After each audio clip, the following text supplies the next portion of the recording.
Hey guys, today I'm going to show you how to participate in Manta Network Airdrop. First of all, you have to visit the official Manta Airdrop portal. For example, I have opened a portal.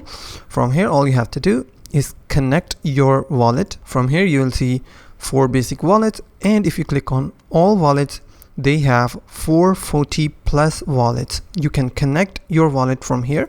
Once you connect your wallet to the Manta Airdrop portal, all you have to do is press the check eligibility button and be patient for confirmation. Once you're confirmed, or if you're eligible, then all you have to do is click on get received or collect button. It will activate. Once you've clicked on get receive or collect button and complete any requested verifications, then click on confirm the transfer on your wallet to receive your token. And the main thing is patience is key. After that, claim your Manta airdrop, and after that, you're done. If you find this video helpful, please hit the like button and don't forget to subscribe.